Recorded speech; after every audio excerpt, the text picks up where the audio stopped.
Hello guys, welcome back to my channel brush and bros and this is me Priyanka. So आइए start करते हैं आज का video and this is only about the face bleach. So let's get started.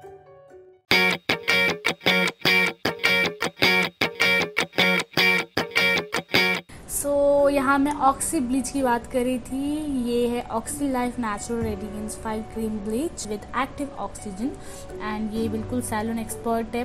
आपके skin को oxygen की ज़रूरत क्यों है या फिर ये जो ऑक्सी लाइफ ब्लीच है आपको हेल्प कैसे करेगा, इसके यूजेस क्या क्या है, इसके 5 यूजेस है। डार्क स्पॉट्स हटाएंगे, अनइवन स्किन टोन हटाएंगे, डल स्किन को हटाएंगे, डेड स्किन सेल्स हटाएंगे and sun tan and even no added ammonia. This things I am telling you so that आप समझ पाए कि ये इसे मैं अच्छा क्यों बोल रही हूँ। तो बॉक्स पे सारे डिटेल्स दिए रहेंगे।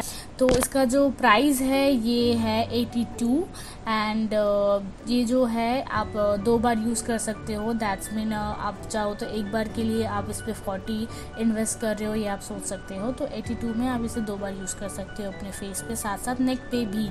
और ये जो है बिल्कुल ही ट्रस्टवर्दी ब्रांड से रिलेटेड है जैसे डाबर एंड ऑल। सो चलो स्टार्ट करते हैं कि इसको कैसे यूज़ करना है। तो इस बॉक्स में हमें क्या क्या अवेलेबल मिल रहे हैं चलो देखते हैं। सबसे पहले तो ये पेपर जिसमें हर एक लैंग्वेज में इंस्ट्रक्शंस दिए हुए हैं कि आप इसे कैसे यूज़ कर सकते हैं, इसके क्या हेल्प है एंड क्या नहीं है, हर तरह के डिटेल्स इसमें दिए हुए हैं। तो जितना मुझे लगा उतना डिटेल्स आप लोगों को मैंने दे दिया है। और ये जो है सिरम है, इस सिरम को आफ्टर ब्लीच करने के बाद इस सिरम को आप अपने फेस पे अप्लाई कर सकते हैं। तो इसमें है क्रीम जिसे हमें मिक्स करना होता है इस ब्लीच के साथ। तो इसमें है वो ब्लीच की मात्रा हमें ज़्यादा मिलती है बट हमें इतना ब्लीच यूज़ करना नहीं होता है। क्रीम पूरा यूज़ हो जाता है बट ब्लीच नहीं होता है। तो इसमें भी एक्सपायरी डेट एंड ऑल सबका दिया हुआ है, बिल्कुल ट्रस्टवर्दी है। और साथ साथ में आपको एक छोटा सा स्पैचुला मिलता है जो हेल्प आपको करेगा बहुत तरीक़ों से। वो आपको मैं आगे बताती हूँ क्या हेल्प होगा इसका। तो ऐसे आपको एक बोल चाहिए होगा एंड अब कांच के बोल पे ये जो क्रीम था उसे हमें निकालना है। तो देख रहे हैं आप बहुत ही सेफ्टी से इसे पैक किया जाता है। अब इसे हमें 2 बार यूज़ कर सकते हैं। इसकी जो मात्रा है उस हिसाब से देखें तो हमें इसे 2 बार यूज़ कर सकते हैं। बिल्कुल कंजूस हूँ मैं, कहीं पे भी कोई भी प्रोडक्ट्स नहीं छोड़ूंगी। तो मैं यहाँ से जो क्रीम है उसे बिल्कुल ले रही हूँ स्पैचुला से। और स्पैचुला से इस क्रीम की मात्रा के हिसाब से मैं यहाँ पे 3 से 4 स्पैचुला के हिसाब से क्रीम ले रही हूँ सो दैट नेक्स्ट टाइम के लिए अभी के लिए बराबर ही वो मात्रा में क्रीम रहे। तो मैंने हाफ क्रीम ले लिया है स्पैचुला से। और जो अब ये है ब्लीच, तो ये जो ब्लीच है ना ये ज़्यादातर वेस्ट हो जाता है जस्ट बिकॉज हमें इतना ब्लीच नहीं चाहिए होता है। जो इंस्ट्रक्शन पेज है उसमें सारा डिटेल्स दिया रहेगा, आप एक बार ज़रूर पढ़ ले। जो भी आप भी लैंग्वेज आप प्रेफर करते हो उस लैंग्वेज में आप पढ़ ले कि कितना ज़्यादा आपको ज़रूरत पड़ सकता है, लाइक दोनों की मात्रा किस हिसाब से आपको मिक्स करनी है। कि आपका skin tone and suggested time, जैसे अगर आपका स्किन टोन है डार्कर तो आप इसे अप्लाई करने के बाद 10 मिनट के लिए रख सकते हैं। अगर वाइटिश है दैट्स मीन मीडियम तो 15 मिनट तक आप इसे रख सकते हैं। और अगर आप बहुत ज़्यादा ही फेयर है, गोरे है, तो आप इसे 15 मिनट या उससे ज़्यादा रख सकते हैं। तो जब cream bleach and powder activator को जिस रेशियो में ऐड करेंगे वो होगा 7:1 एंड उसे बहुत ही अच्छे से हमें मिक्स करना होगा। और उसके बाद स्पैचुला की हेल्प से हम इसे बहुत ही अच्छे से मिक्स करेंगे 2 मिनट तक। 2 मिनट तक मिक्स होने के बाद ये पाउडर जो है ये बिल्कुल एक्टिवेट हो जाएगा और ये क्रीम बिल्कुल रेडी हो जाएगा ब्लीच आपके फेस पे अप्लाई होने के लिए। अब स्पैचुला की हेल्प लेंगे हम। स्पैचुला की हेल्प से आपके फेस के एरियाज़ पे अप्लाई करेंगे कुछ इस तरीके से। और अवॉइड करेंगे आप इस क्रीम के एप्लीकेशन को around the eyes and eyebrows, क्योंकि अगर हेयर पे ये क्रीम या ब्लीच बोल सकते हैं मिक्सर अगर आपके हेयर पे लगता है तो ये आपके हेयर के कलर को चेंज कर देगा। सो ट्राई करिएगा आपके हेयर्स एंड आईब्रोज पे ना लगे एंड साथ साथ आईज के अराउंड ये बिल्कुल ना लगे, या सो दैट आपके आईज सेफ रहे। एंड बिल्कुल अपने बच्चों से भी दूर रखें क्योंकि ये this is not safe for them. And after that apply होने के बाद में आप जैसे आप इसे नेक पे भी अप्लाई कर सकते हैं, जितना बचे आप अप्लाई कर सकते हैं। तो मिडिल ऑफ दिस टाइम क्या होता है कि जो मिक्सचर है बीच बीच में बुलबुले छोड़ देते हैं, कुछ इस तरीके से बबल्स आ जाते हैं। ये इस वजह से होता है बिकॉज आपके जो फेस पे जो गंदे जमे हुए डर्ट जमे हुए हैं उसे ये क्रीम बिल्कुल ही अच्छे से हटाता है। तो वो डर्ट ही है जो बबल्स बन जाते हैं। तो उससे आपको फिर से अपने स्पैचुला की हेल्प नहीं लेके आप अपने फिंगर्स की हेल्प ले सकते हैं और उसे मिक्स कर सकते हैं इस तरीके से।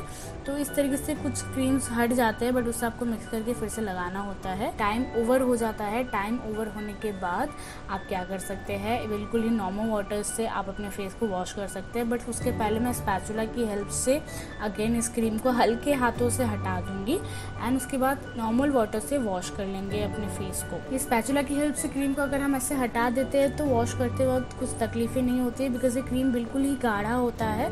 सो दैट ये पानी की हेल्प से इतना जल्दी से हटता नहीं है, इसलिए स्पैचुला की हेल्प ले रही हूँ मैं। बट इससे ज़्यादा आप प्रेशर ना दें सो दैट स्किन हार्म ना हो, तो उससे स्किन पे रैशेस भी पड़ सकते हैं या कुछ भी हो सकता है। सो ये हम नहीं करेंगे। स्पैचुला की हेल्प से हल्के हाथों से मैं क्रीम को हटाऊंगी, फिर नॉर्मल वाटर से फेस को वॉश कर लेना है। स्टेप से कुछ नोट है जो आप लोगों को मैं बताना चाहूँगी। अगर तुरंत आपका टैन होता है फेस पे तो आप तुरंत ब्लीच ना करें, वो आपके टैन को नहीं हटाएगा तुरंत। जैसे अगर कल आप कहीं से होके आ रहे हो एंड टैन है आपके फेस पे बहुत, तो आप सोच रहे हो मैं ब्लीच करके पूरा टैन हटा दूंगा, तो ये बिल्कुल पॉसिबल नहीं है। ऊपर उल्टा आपके फेस पे और लाइक रैशेज आ सकते हैं या बहुत ही गंदा इफेक्ट हो सकता है। ब्लीच जितना अच्छा है उतना ही ख़राब है। तो आप अगर इसे यूज़ कर भी रहे हो तो बिल्कुल ही ध्यान से करें कि जितना अच्छा है उससे 2 गुना ख़राब भी हो सकता है अगर आप इसका यूज़ सही तरीके से नहीं करते हैं तो इसलिए मैं बोलूँगी इंस्ट्रक्शन जो पेज है उसे बिल्कुल अच्छे से पढ़ेंगे आप। जब तक आपको अच्छे से बिल्कुल नॉलेज ना हो उस चीज़ का तो बिल्कुल ना करें। आफ्टर वॉशिंग द फेस को अच्छे से पोंछ लेंगे हम टॉवल की हेल्प से एंड देन जो सिरम था आफ्टर ब्लीच यूज़ करने के लिए था उसे हम इस तरीके से अप्लाई करेंगे पूरे फेस पे। हल्का एक मसाज भी दे देंगे। 3 पैकेट से आप चाहो तो 2 पैकेट एक साथ या 1 पैकेट एक साथ यूज़ कर सकते हो, there is no problem. And ये ब्लीच कंप्लीट हो जाता है, बट कुछ इस ब्लीच जो है उसे हम ज़्यादा मात्रा में भी नहीं ले सकते और कम मात्रा में भी नहीं ले सकते हैं। सो ये जो ब्लीच है ये बहुत ज़्यादा ही लाइक कॉम्प्लिकेटेड है, तो बहुत ही सही तरीके से करना होता है। इससे गलत हो जाए तो आपका फेस को बिल्कुल ख़राब कर सकता है, और अच्छा है तो बहुत ही अच्छा निखार दे सकता है। सो दोनों चीज़ें हैं इसमें। और हाँ, आप अगर आईब्रोज बनाते हैं या फेशियल हेयर हटाते हैं तो आप ये ट्राई करें कि आफ्टर ब्लीच आप आईब्रोज बनाएं, या फिर फेशियल हेयर आप तब ना ही रिमूव करें तो बेटर होगा। अगर आईब्रो भी आपको बनवाना है तो फिर आप आफ्टर ब्लीच ही करें। अगर ब्लीच के पहले करते हैं तो ब्लीच करते वक्त जहाँ से आईब्रोज के हेयर हटे वहाँ जलन दे सकता है एंड इचिंग ऑब्वियसली थोड़ा बहुत होगा, बट जलन अगर होता है तो ट्राई करिए कि फ़र्स्ट ट्राई कर ले आप अपने नेक के छोटे से एरिया पे पहले इसे अप्लाई कर ले, आपको सूट कर रहा है कि नहीं, देन आप इसे अप्लाई करें। तो आईब्रोज भी बाद में बनाए तो बेटर होगा। एंड आफ्टर ब्लीच आप चाहो तो कोई पैक यूज़ कर सकते हो, या आप चाहो तो मसाज क्रीम की हेल्प से मसाज कर सकते हो फेस पे, but do not do scrub. आप स्क्रब मत करना अपने फेस पे। चीज़ें आप ध्यान रखेंगे तो बेटर होगा। एंड अगर कुछ इश्यूज़ है, आपको कुछ सवाल है तो आप कमेंट बॉक्स में मुझे बताइए। I am always there to help you guys and thank you for watching this video. I love you all. मिलती हूँ नेक्स्ट वीडियो में। Thank you, bye bye, tata, stay safe.